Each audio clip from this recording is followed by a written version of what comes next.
তো এই দুটো অঙ্ক যদি আমরা সলভ করতে যাই তাহলে তার আগে আমাদের যেটা জানতে হবে সেটা হচ্ছে যে ইউনিট ইম্পালস সিকোয়েন্স এটা হচ্ছে পরে করতেছি যে ইউনিট ইম্পালস রেসপন্স। ইউনিট ইম্পালসের জন্য আমরা কি জানি যদি ডেল এটাকে যদি ইন রিপ্রেজেন্ট করি তো এটা আমরা কি জানি 1 হবে কখন যখন n ইকুয়াল টু 0।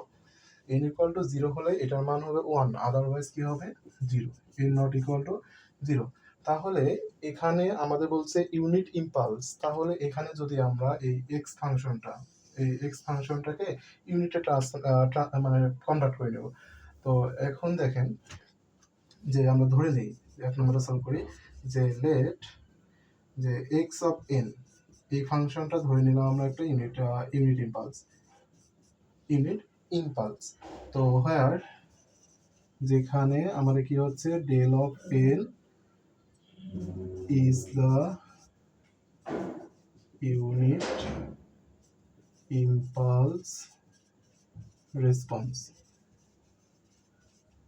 এটা আমরা ধরে নিচ্ছি, আমরা ধরে নিলাম যে লেট এক্স অফ এন ধরে নিলাম ডেল এন, যেখানে ডেল এনটা হচ্ছে যে ইউনিট ইম্পালস রেসপন্স।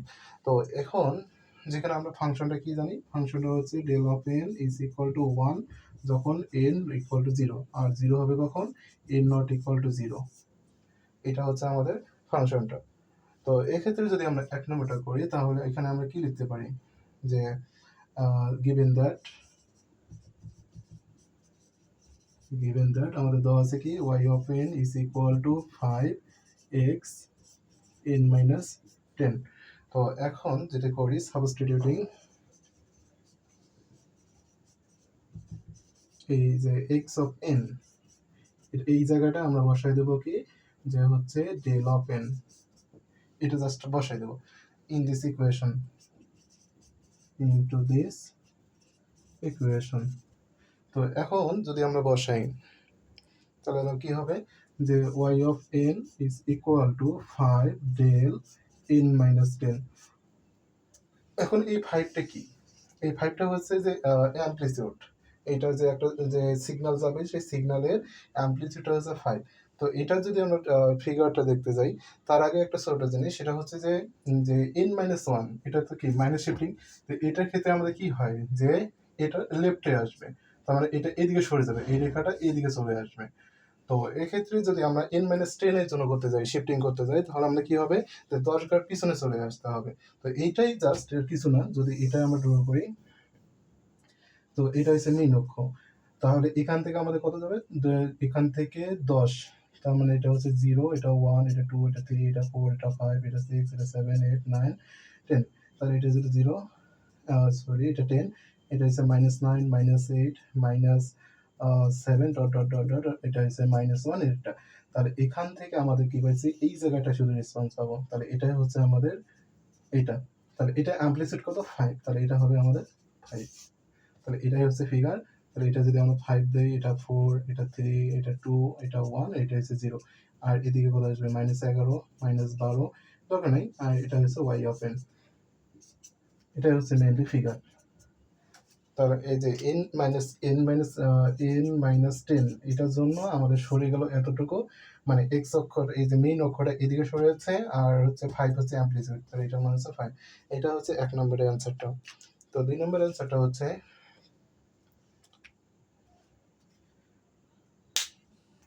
ওকে 2 নম্বরে এতটুকু ঠিক থাকবে, জাস্ট খালি এই জায়গাটা চেঞ্জ করে দিলে হবে। যে 2 নম্বরের জন্য given that আমাদের কি দেওয়া আছে y of n is equal to x of n plus 0.5 x of n minus 1।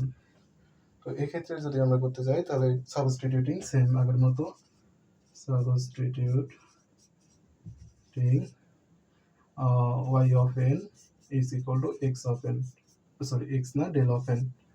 তো এক্ষেত্রে যদি আমরা করতে যাই তাহলে আমাদের y of n টা আমরা কি লিখবো del of n plus 0.5 del of n minus 1।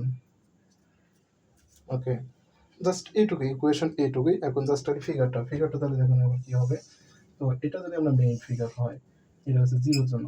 এখন দেখেন এটা হচ্ছে কত n-1, তাহলে এটা 1, এটা 1, আর এখানকার অ্যামপ্লিটিউড কত 0.5। তো ধরে নিলাম এইটুকু হচ্ছে আমাদের 0.5 5। আচ্ছা, আর এটা হচ্ছে এক এক, তাহলে এটার মধ্যে কত হচ্ছে এক অ্যাম্প্লিটিউড, তাহলে এটা যদি এরকম হয় তাহলে ধরে নিলাম এখানে এক, এটা হচ্ছে একের জন্য, এটা একের জন্য, এটা হচ্ছে আমরা পেলাম কি ওয়াই অফ এন এর জন্য, জাস্ট এইটুকুই। এদিকে দেখলে দরকার নেই, জাস্ট এটুকু যে আমাদের এখানে n-1, তাহলে একবার শিফটিং হবে n-1, এদিকে একদিকে সরে যাচ্ছে, এটাই তো।